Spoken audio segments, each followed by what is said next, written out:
2019 tested my patience. I have never been tested more in my life. I'm really just going to be discussing like the different lessons I learned from these scenarios. Honestly, it taught me a lot. I learned a lot about myself, who I was, who I am, and who I want to be, to the point where I am in a comfortable spot in my life where I'm starting to find my way. I'm starting to learn what I should be doing and what I should be working towards and how to excel in my future. Honestly, it's quite nice to go from having no idea what you're doing to kind of creating a path for yourself. In January of 2019, I posted this photo on my Instagram and I captioned it saying, 2019 be good to me. I'm not really sure if 2019 understood what I meant by good, but you know, you get what you get and you don't get upset. I was trying new things, like I got the hair wax and I colored my hair purple, and I even went out to like a party by myself. Not like by myself, but like not with my roommate, and I always go places with her, so going with like other people is sometimes a bit weird to me. I'm not as comfortable with other people, so it's always very nerve-wracking when I have to go to like a place where everyone is all friends and there's just me, and try to not fit in, but try not to feel like left out. From what I can remember, I had a great time. I really started to feel confident in myself, in my skin, and who I am 2019. And I don't know if it had anything to do with just like the people around me, but I was also trying to keep myself very much grounded, because patience is a virtue, and to have it is truly a blessing. It is truly a blessing. You do not understand how much of a blessing being patient is until someone is yelling at you in your face and you can't do anything about it because you have so many different things on the line. So you just have to sit there and take it and wait. And you have to answer calm. You can't even overreact. You literally have to think every minute of what you're going to do through before you react. And that the patience is something I have to say I learned from my mother, because when I was younger and I would act up or I would cause trouble, at first she would react like immediately, and she would be very like upset or like mad about whatever it is that I did. But my mom started doing yoga and meditating, and now if there's an issue, my mom goes silent and she just waits. The silence kills me more than the yelling at me does. And that is a fact. I got in trouble for something and she would not talk to me. She would not talk to me for like a day. We were in like, I think it was AC Moore or like CVS or Michael's, and we were going through the aisles and she wouldn't say a single word to me. And I'm like, Mom, I'm so sorry. Like, I'm so sorry. Please talk to me. and she's like, no. I'm like, I'm sorry. so like, I've kind of learned from her that you really need to just feel all your emotions, understand your emotions, and then simplify them. Because if you go off the minute that something is wrong, something's gonna backfire. Something's gonna blow up into something that you didn't want to happen.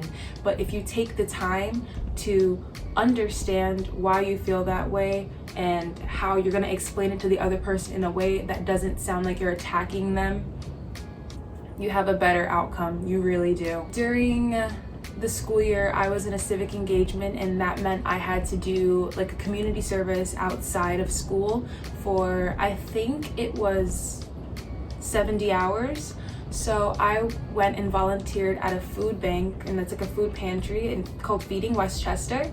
And there I had to like bag things and sort things, and if it was expired, I had to put it in like the expired bin and do all this different stuff. And what I learned from that experience, one, was that just because something says it's expired does not mean it is expired. Things can go past the expiration date to a certain point. It just depends on the item. Like rice, rice is good 2 years after its expiration date. Did you know that? Did you know that? Because I didn't, and I was shocked. Also, I mean, if your food looks like it's rotting, I wouldn't eat it. Don't eat it. Cans, if the can has a really deep dent towards the bottom or the top, throw it away, because obviously it's letting air in. I learned so much at that place. Really made me want to like do extreme couponing and start saving money and really not throwing anything out, because I might have a future as a hoarder. When I say that I stepped out of my comfort zone, I really did. I am not one of the people who is very comfortable in front of like photography cameras. I don't feel, although like I understand that like I am beautiful. There is no question that I am beautiful, and it's not like a cocky thing. It's that like I understand that there is so much more to me than what I look like. There is so much more to me than like the things I have. I'm beautiful on the inside, and I feel like that makes me beautiful on the outside too. I let one of my friends take photos of me, and that was kind of a big deal for me, because although I was extremely nervous and like he would tell me to pose and I'd be like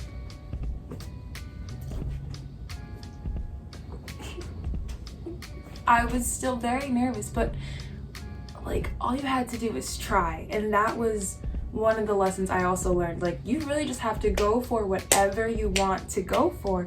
You can't just sit there and be like, oh yeah, I want to do this, and then not do it.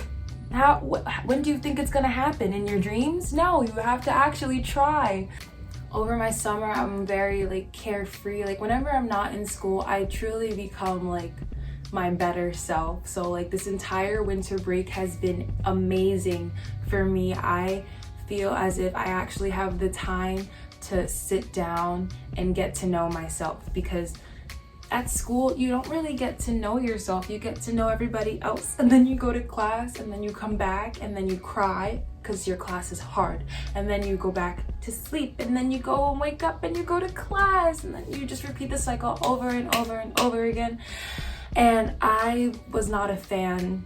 I'm still not a fan. I can't believe I have to go back but I love my major, and I'm excited for what I can do in the future with it. So we just kind of have to see where it takes me. Like when I say carefree, I mean like in the bathroom, lighting incense, dancing, ignoring the fact that I probably need to take a shower, but I'm having the time of my life.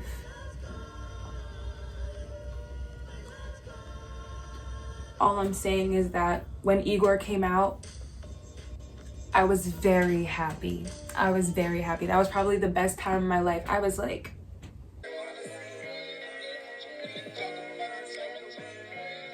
I went to an A$AP Rocky concert, Yams Day, of Ball, was in a music video, and then I went to Rolling Loud. How could I forget? I saw Taemin Paula.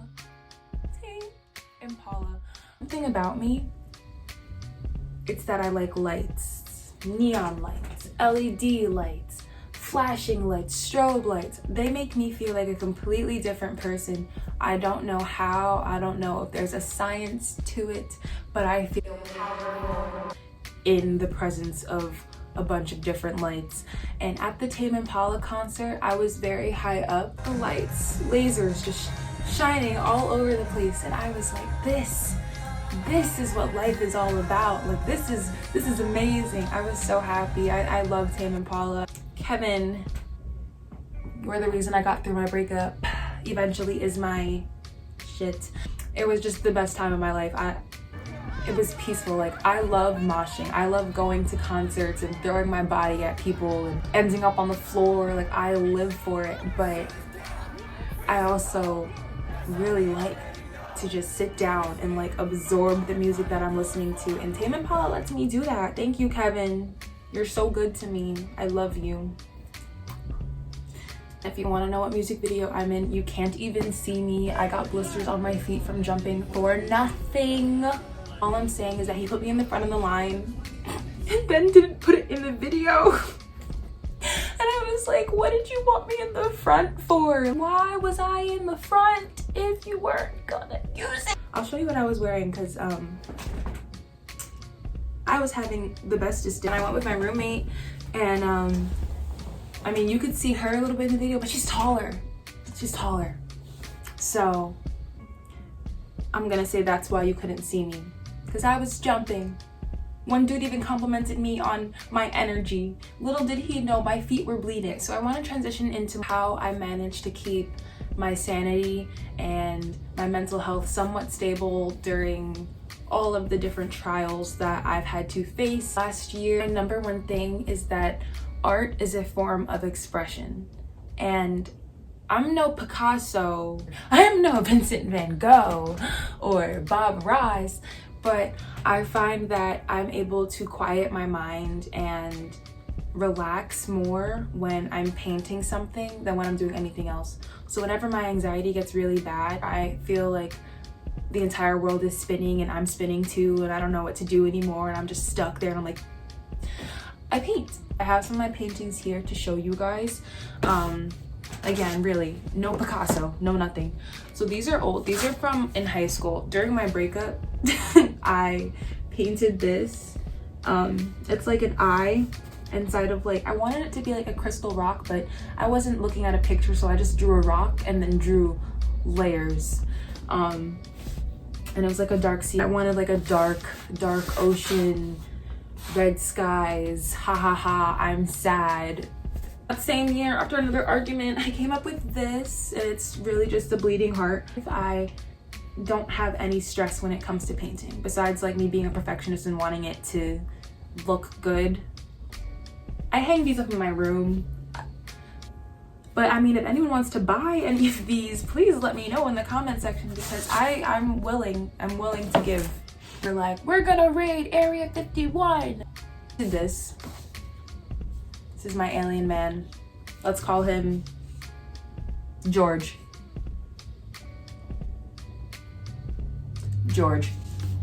And George was fun to paint because I was just like, ha ha ha, Twitter trend. Did this, and it is an evil eye to protect me. I honestly feel like this is what got me through it all. Honestly, you can see where it's textured. Testing album cover. It's ugly. I don't like it. I messed up his head so bad. So bad. Look at that. It's so thick. I was like, where is your neck? But you know, you gotta do what you gotta do. And I couldn't keep painting over it, so I just decided, you know what? You're okay. I just wanted to paint something. So I painted this. And there are some paintings that I left at school that I really want to show you guys. Those are some of my favorites. One is a cherry, and then it has like a psychedelic background, and when you shine like different lights on it, like it like glows, you know, like it does that thing where it just, all the colors change. And I really love that painting. It was one of my favorites that I made. My other favorite is, okay, it's a blunt, and then in the smoke, it's the Virgo constellation, and then it says Virgo on it. And you know, I'm a Virgo sun, everybody, if you didn't know. After what happened, everything kind of started to go to shit. I painted this. It says karma, a little star. I think you can see it in the camera better than you can in person, but it has like, yeah, blues, reds, yellows, like on the outside, like kind of shining off. And then, you know, karma, because if I can't do it, karma. Did this. It did not start off like this. It started off as a body, and then I couldn't get the shape right because I had like unrealistic ideas to what a body should look like. I was trying to figure out how to make my little person thick.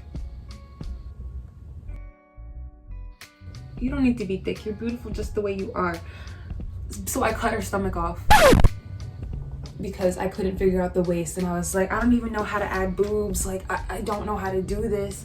So this is what I came up with, and I kind of made it like it's like fire and ice, which is what I wanted my Sweet 16 to be, but I didn't have one because my parents bought stairs instead. Another good thing for me has been having a calendar and a planner to help organize my thoughts, ideas, and all the different things I'm going to be doing, because I cannot seem to remember anything unless it is right in front of me.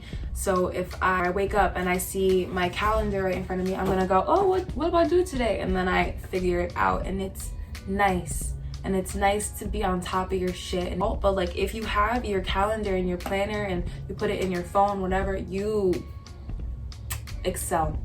I just stopped. So over the summer 2019, I picked up this book, which is You Are a Badass, How to Stop Doubting Your Greatness and Start Living an Awesome Life by Jen Sincero. And this book put my life into perspective. It put it into perspective. I felt like a brand new bitch. Like, I read it and I was like, give me what I deserve. In general, because people do not love themselves enough. And I know I used to hate myself. I used to say the most negative things about myself.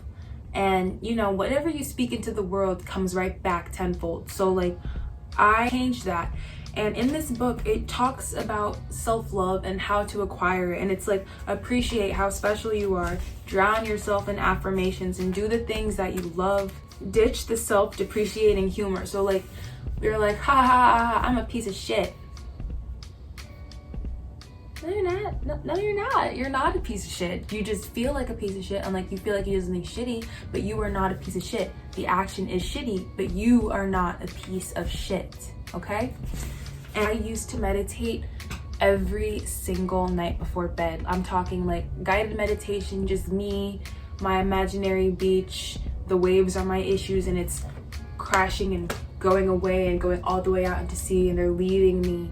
And I would use meditation to practice detachment. How to relax has been kind of keeps me sane, and it keeps me patient, because like I said, 2019 tested my patience in various ways. You get rid of the idea that money is everything, you will live a happier life, because it really isn't. Lastly, I can just say that journaling is a very good thing to do. So this is a journal that my mom's boss got her from China, and she gave it to me.